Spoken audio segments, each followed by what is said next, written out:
पूर्वी क्रांतीज्योती सावित्रीबाई फुले आणि महात्मा ज्योतिबा फुलेंनी जे काम केलं, जी व्यवस्था होती ती व्यवस्था चेंज करण्याच्या दृष्टिकोनातून त्यांनी आपले उपक्रम राबवले. पण आज 150 वर्षानंतर या देशामध्ये खरोखरच अजून सुद्धा तशी व्यवस्था आहे का? आज सुद्धा दलितांवर, बहुजनांवर, विशेषतः स्त्रियांवरती आज सुद्धा अत्याचार होत आहे का? तेव्हा आमच्या समोर सुद्धा फार मोठा प्रश्न आहे की ज्योती फुले दाम्पत्य 150 वर्षापूर्वी काम करू शकते, तर आम्ही सुद्धा म्हणजे त्या दृष्टिकोनातून आम्ही काम करायला पाहिजे. आम्ही सुद्धा आवाज काढायला पाहिजे. आज सुद्धा मोठ्या प्रमाणामध्ये स्त्रियांवर अत्याचार होत आहे. आपण किती म्हणजे अवलोकन करता हा वेगळा विषय आहे. असो, मी ज्योतिताईच्या त्यांना धन्यवाद देतो आणि मला सर्वांना सांगू इच्छितो की आज सायंकाळी 4 वाजता ज्योतिताई ढगे यांचं एक नाटक आहे, एक पात्री नाटक त्रिशरण बुद्धविहार ना, त्रिशरण बुद्धविहार या ठिकाणी पंचशील रत्नशील बुद्धविहारमध्ये त्यांचे एक नाटक आहे. 4 ते 6 आपल्याला वेळ मिळाला आपण अवश्य त्या ठिकाणी जावं. शेवटी ज्योतिताईंनी म्हटलं आहे की तुकारामाच्या बोले तसा चाले. आता आपल्याला असं मला लागेल, बोले तसा न चाले त्याचे ठेचावे चांगले. असं जर असेल तेव्हा जिथले राजकीय लोक रस्ते म्हणजे बरोबर येतील, सरळ येतील. पुन्हा एकदा त्यांचे अभिनंदन करून आजच्या या प्रसंगी माननीय विशेष मेहमान उपस्थित झालेले माननीय पाटोळे साहेब यांना विनंती करतो की थोडक्यात ते आपले मनोगत व्यक्त करतील. माननीय हरिभाऊजी पाटोळे. आणि ढगे दाम्पत्याने सुद्धा गौरव केला. खरोखरच ढगे दाम्पत्य, डॉक्टर साहेब आणि प्रगती बॅडमिंटन कुठलाही कार्यक्रम असतो आमच्या 7 वाजता होत असतो. त्यामुळे ह्या कार्यक्रमाच्या म्हणजे फेसबुकवर, व्हॉट्सअपवर सर्व 1 तासानंतर चालली जाईल पूर्ण.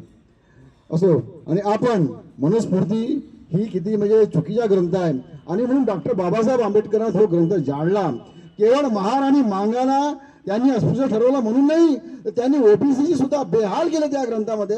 आणि केवळ ओबीसी नाही तर महिलांना तर बिलकुल म्हणजे त्यांनी म्हणजे कुठलं ठेवलं नाही. आणि म्हणून चुकीचा ग्रंथ या देशात नको होता आणि म्हणून डॉक्टर बाबासाहेब आंबेडकरांनी तो जाळला.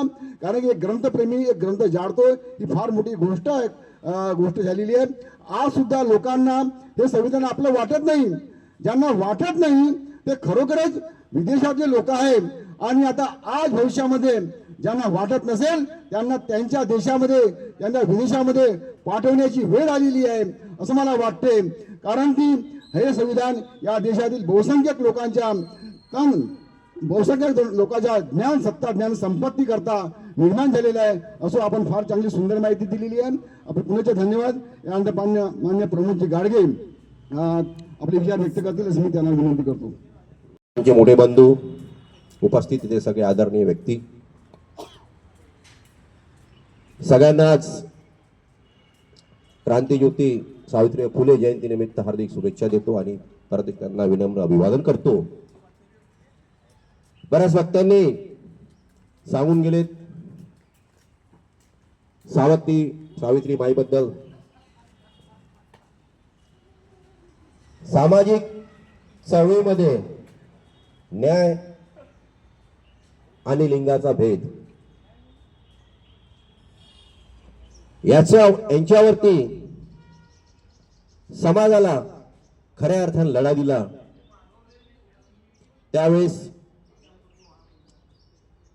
क्रांतीज्योती सावित्रीबाई फुलेंनी आणि फुले दाम्पत्यांनी आई जिजाऊची प्रेरणा आणि शिवविचार यांची प्रेरणा फुले दाम्पत्यात आली. 1848 मध्ये बेळवाडा येथे पहिली मुलींची शाळा त्यांनी सुरू केली. स्त्रियांना शिक्षण मिळावं, कुठल्याही समाजात असो,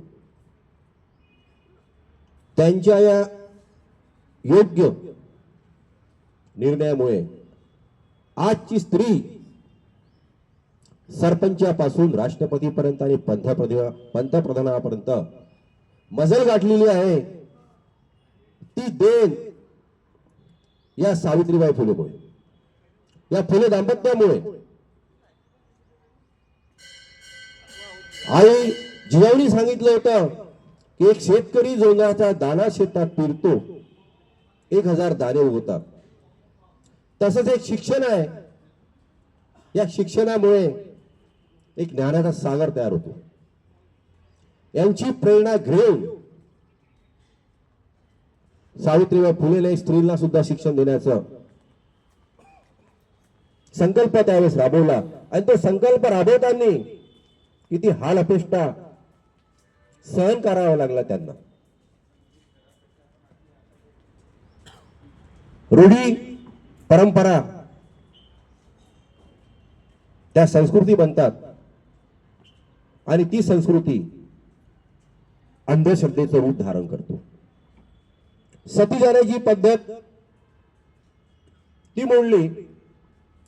ती गेल्यानंतर विधवेला केशवपण केलं जात होतं. त्या केशवपणा निमित्त अख्ख्या पुण्यामध्ये नाव्यांचा संप घडून आणलाय फुले दाम्पत्याने. ब्रिटिश राजवटीमध्ये ब्रिटिशांनी यांचा विरोध केला नाही फुले दाम्पत्याचा. काही कडस्थानी लोकांनी शाळेसाठी विरोध केला.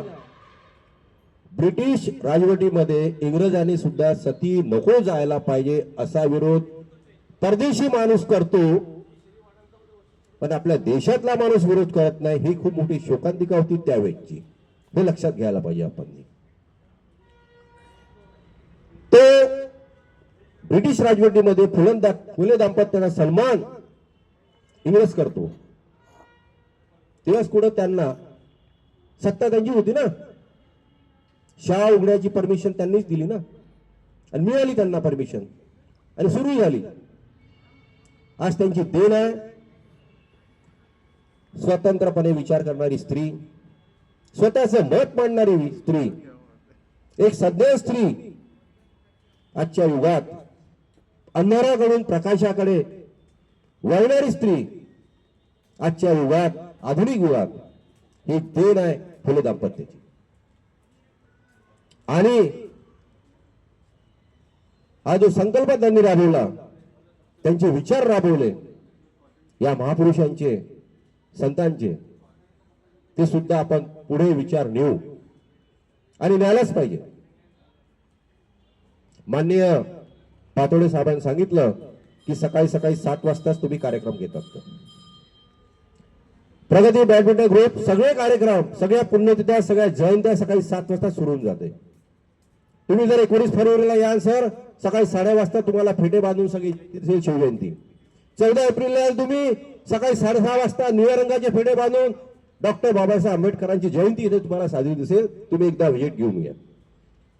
आणि तुम्ही या गार्डन मध्ये येऊन आमच्या गार्डन प्रेमीची, योगा ग्रुपची, प्रगती बॅडमिंटन ग्रुपची नोंद घेतली, याबद्दल मी ग्रुप तर्फे आभार मानतो. कमीत कमी पहिल्यांदा जरी तुम्ही नोंद घेणारी व्यक्ती भेटली आम्हाला या ग्रुप बद्दल, यासाठी साहेबांनी टाळ्या वाजवा. वक्ते भरपूर आहेत आणि आजच्या आधुनिक काळामध्ये या सगळ्या विचारांची गरज आहे. Facebook, WhatsApp, Instagram, TV, computer सगळेच आहे. प्रबोधन कुठे होते? शाब्दिक प्रबोधन. या शाब्दिक प्रबोधनाची गरज आहे. आणि आजच्या या आधुनिक काळातलं खऱ्या सावित्रीबाई आमच्या जवळ बसलेल्या आहेत, ज्योतिराजी ढगे. आम्ही त्यांना आधुनिक काळातल्या सावित्रीबाई म्हणतो. मोठमोठे उपक्रम त्या राबवत असतात आणि सोबत साथ त्यांना मान्य डॉक्टर प्रकाशजी ढगे यांची. आज तुम्ही मला 2 मिनिटं बोलण्याची संधी दिली. आयोजकांनी यांची मी धन्यवाद मानतो. इथेच थांबतो. जय हिंद, जय महाराष्ट्र, जय जिजाऊ, जय शिवराय. हालत जिगर तुम हालत बदल डालो, किताबों में अपनी तस्वीर देखने वालों, हालत जिगर तुम हालत बदल डालो. माना कि तुमने हर बात पढ़ ली होंगी, माना कि तुमने हर बात पढ़ ली होंगी. जो बात नहीं सच्ची वो बात बदल डालो, वो बात बदल डालो. इस किताबों से तुम बन पाए ना काबिल, इस किताबों से तुम बन पाए ना काबिल, तो नाकाबिल किताबों के अल्फाज भी बदल डालो, अल्फाज भी बदल डालो, अल्फाज भी बदल डालो और नया इतिहास बनाओ. पुराना इतिहास अगर गलत होगा पुराना इतिहास गलत था, इसलिए महात्मा फुले ने, डॉक्टर बाबा साहब आम्बेडकर ने नया इतिहास बनाया है और नया इतिहास फुले के बाद हमारे पाटेकर साहब भी बनाएंगे, ऐसी आशा व्यक्त करते हुए मैं माननीय पाटेकर साहब को चंद बुला रहा हूँ। माननीय प्राध्यापक डॉक्टर रामेश्वर पाटेकर।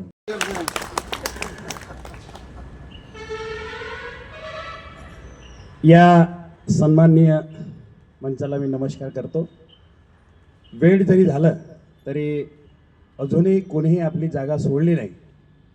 या सर्व सन्माननीय आमच्या प्रेमींना मी अभिवादन करतो, नमस्कार करतो। मित्रांनो, एका लेखकाने 4 ओळी लिहून गेल्यात। त्या 4 ओळी त्या मातृशक्तीसाठी लिहिल्या। त्या 4 ओळी मी या ठिकाणी सादर करतो आणि माझ्या वाणीला मी विराम देणार आहे। कोमल है कमजोर नहीं तू, शब्दाकडे लक्ष द्या। कोमल है कमजोर नहीं तू, शक्ति का नाम ही नारी है। कोमल है कमजोर नहीं तू, शक्ति का नाम ही नारी है। सबको जीवन देने वाली मौत भी तुझसे हारी है। क्या हारी है? मौत भी तुझसे हारी है। ही ताकद, ही हिम्मत या येणाऱ्या पिढीमध्ये जर कोण्या बाईने निर्माण केली असेल तर त्या मातृशक्तीचं, त्या मातेचं नाव आहे सावित्रीबाई फुले। मगाशी उल्लेख झाला, एक गोष्ट या ठिकाणी सांगितली गेली पाहिजे